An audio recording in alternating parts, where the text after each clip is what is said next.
Welcome to SWAMI REACTS, and today we will be reflecting on the recent documentary Unbroken. This is a documentary published a few years ago related to the Holocaust, the Nazi regime. To be honest, I'm kind of not obsessed, but I really like to watch some of these different stories related to the Holocaust. Not, of course, only to witness the atrocities, though that's unavoidable. And in one sense, I would say that's necessary, because for me to witness the horrors of something like the Holocaust, and there are so many Holocausts having happened and already happening, for me, that's a reminder of our ever-devolving potential. And I always like to speak about potential and how we as humans especially have a very bright potential, but when we are not expressing that potential, that power in the right direction, that instead of being ever evolving, that can become ever devolving potential. So when we are, disaligned from love, disaligned from foundational eternal principles, to witness what we humans can do, it's horrifying, but it's necessary and it's sobering. And as I recall Jordan Peterson saying, if you want to access your highest potential, you must humble that by becoming aware of what's your darkest potential, how low you can fall, and that darkest potential expressed, like in a case like the Holocaust, indirectly, in a via negativa way, is showing what's our highest potential. Because if we can fall so low in a bottomless pit of horror and cruelty, indirectly that's speaking, if properly harnessed, it's properly expressed, how our potential can be expressed in the brightest possible way. Which, interestingly and paradoxically, this happens with many, in this case, of the victims of the Holocaust. While the victimizers are showing our ever-devolving and darkest potential, many of the victims of the Holocaust are exactly showing the opposite of that. And that's why I will say all these Auschwitz Holocaust narratives are so captivating and powerful, at least for me, but also for so many others. Which, of course, when we pay attention to these heroic journeys, and this is one of them, the one addressed here in the Unbroken documentary, the heroic journey of resilience, dignity, trust, shelter, purpose and meaning finding. That's interesting. But again, the contrast is there. The contrast is there. So, of course, as you can imagine, Unbroken has to do with a series of victims. In this case, a family of 7 siblings, I think it's 6 ladies and 1 man, who all survived the Holocaust. I think they're one of, if not the only family that survived the Holocaust, at least as siblings, all of them. I don't want to spoil the whole thing for you to watch it, of course. But they survived, not their mother at one point, their father, the siblings. They were sent to the US, but eventually they were scattered, each one in different homes, adopted. They only get to meet each other after 40 years. So you can imagine all the layers of stuff happening here. So going back to the original premise, again, stories for me like Unbroken reveal the title. It's saying, despite all that you are going through, somehow or other, of course we are broken. Of course we are traumatized if we go through something like that. And I've not gone through something like that, at least, of course, not in this lifetime, though I've gone through my own fires of ordeal. And I wouldn't dare to call myself unbroken, but I can understand from which place this title comes. That despite all this, that in so many other cases, takes people to take their lives and do so many other things, become bitter, resentful, cynic, you can be resilient, you can grow in faith, you can find deeper purpose, you can learn to forgive, not to forget.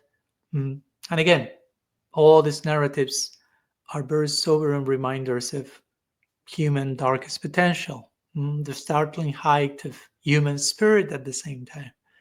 I cannot avoid thinking about stories like Viktor Frankl, right? And his man's search for meaning. I'm not doing a Swami Reacts on this book now because I read it so many times in the past, but please read that book. Or stories like Etty Hillesum, who also this lady girl who wrote these beautiful letters to God in the midst of the Holocaust before she was being killed in the concentration camp. Now these siblings, beautiful story, each one a quiet hero, I will say, a testimony of not just what happened again, but what's possible. A beautiful story, not to acknowledge our victimhood, but not allowing our victimhood to define us forever. To allow that, to integrate that, to heal from that, maybe even carry scars from that for who knows how long, but not let that have the final word in the story. And again, you don't need to having gone through Auschwitz for you to understand what I'm talking about. This is universally applicable. Maybe resilience is not universal. Maybe not everyone is showing such a heroic example, but somehow it's archetypal. It's there. It's an invitation for all of us. Maybe not everyone emerges from trauma, and I want to be sensitive with that. Not everyone emerges from trauma with this kind of clarity or strength or heroicness. We should not romanticize suffering, much less promote it as you need to go through this. But at the same time, and recently I've been reading some papers about how generally studies done with people going through very difficult situations, how they found themselves after going through that tunnel, so to say, that whirlwind, and having more empathy. I can connect with the suffering of other people because I know what you went through. I went through that myself. Arguably, as I was reading the other day, if I'm walking in the street and I meet a homeless person and I'm multi-billionaire and I've never been homeless nor poor, it may be more difficult for me to connect than if I am a multimillionaire who was homeless at one point and I see the homeless person, I can really connect with that. Again, not this to promote suffering per se, but to show how some of these experiences can enrich our capacity for connecting with other people's experience. And again, these stories point to our deepest potential, how to remain human amid inhumanity. As I like to say, we only use the term inhuman in relation to humans. So to be born as human doesn't mean that you are already human. You're receiving the chance to become a human. How to love in the midst of hatred. Sounds paradoxical, may sound even impossible for some, but at the end of the day, those stories are the ones who give us hope in the midst of it all. As some of you may know, though I have not yet published my third book, which is to be published very soon, I already finished my fourth book, which is on unconditional love. I probably may call it irreversible grace. As we have irreversible damage, we want to counteract that with irreversible grace. So there's no actual irreversible damage from the bigger picture, at least. So while writing this book, it's a lot about God's unconditional love, how we recognize that, how we learn to love ourselves in the context of God's love, how to extend that love to others, how to return the embrace back to the divine, how God himself returns that return embrace. And in the context of that, I felt I have to write something about evil, suffering. How do we make sense of all that? In the times we are living, we don't even need to go back to the Holocaust. Just you can go to Ukraine, Russia, Gaza, here and there.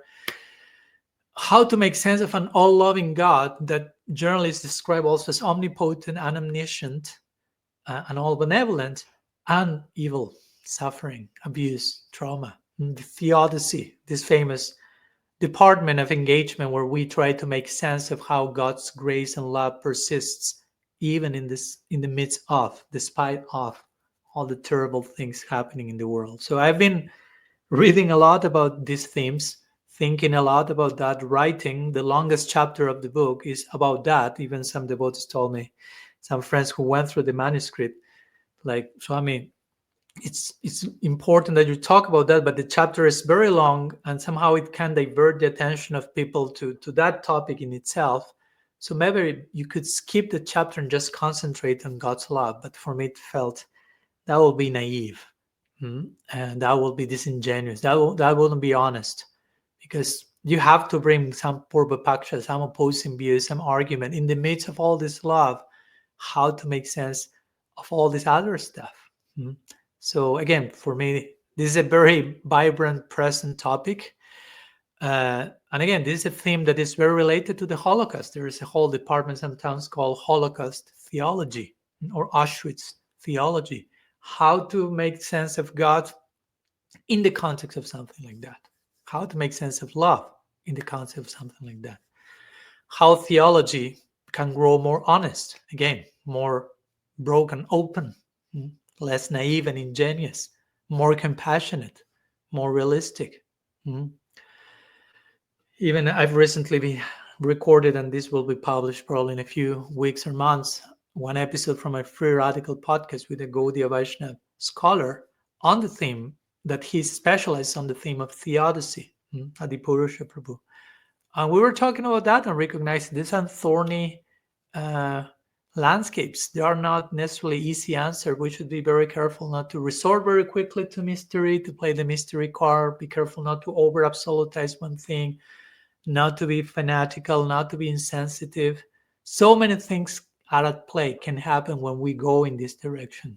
And sometimes, again, instead of finding quick, conclusive answers to get out of the mess, sometimes we have to be willing to be present with the mess, with the unbearable, with the confusion, with the brokenness, while still daring to speak of a God who weeps with us, not over us, and connect with rediscover probably the sweet absolute from a very interesting place.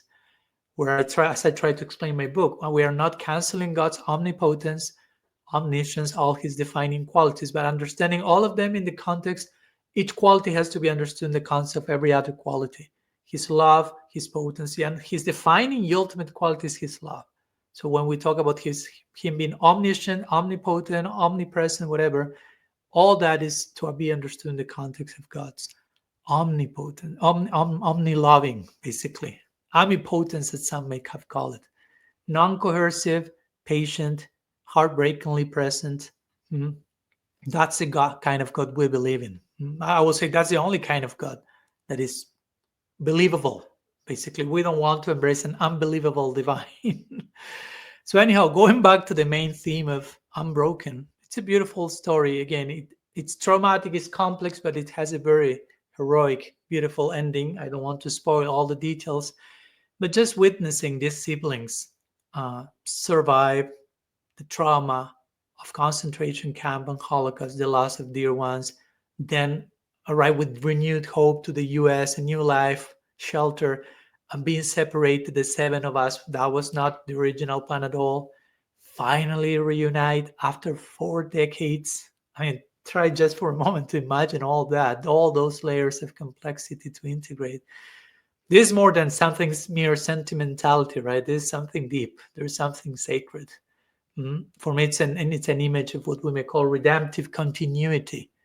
Even the most fragmented stories, the more interrupted moments, the most broken chapters of people's life, still can sing of wholeness, can sing about hope, can, even if it's only as a whisper, even if it's not high volume. So it's an important act to remember these things, recollect these things. It's a form of Shmaranam in our tradition, remembrance of heroic stories. Our scriptures are filled with them, but also we have to learn to see scripture beyond the scripture and how that plays out in the daily life of different people. And some of them may not be official saints, may have many other stuff which is not very glorious, but still so much sacredness and heroism can be there. So to witness that, to honor that, to reflect upon that is in itself, in my opinion, a devotional act. A refusal to let the dignity of suffering be lost to the fog of time, so to say. And to see how pain, suffering, difficulty, complexity properly dealt with, properly integrated, can enrich one's character, can widen one's vision, can make one's heart grow fonder, deeper, empathic, compassionate. So again, I'm still writing about unconditional love. Probably, hopefully, I may be able to write my whole life about this because it's an endless, bottomless ocean. And as a monk and as an author, I cannot, again, hear these stories without feeling them theologically. Also, it's not just another Auschwitz narrative episode. No, each act of, again, for me, each one of these situations is inviting for a deeper reflection on the divine. It's about inviting for a deeper reflection of humanity, of where we are, how we are dealing with our lives. I may not be going through what they've gone through, but I'm going through my own stuff, and other people is going through their own stuff. How we are relating to that heroically, with compassion, with purpose, with meaning, with courage. How we are willing to jump outside of the box so we can be courageous. So these are some thoughts I want to share with you today on this documentary called Unbroken, which I highly recommend for you to watch. And of course, if you have watched it, if you feel like to drop any thoughts or comments regarding some of the ideas and thoughts we are sharing here, please be generous with yourself, be generous with each one of us, and open your heart and let your ideas and inspiration flow in the comment section so we can all enrich one another. Thanks so much for your time, and see you in our next episode of Swami Reacts.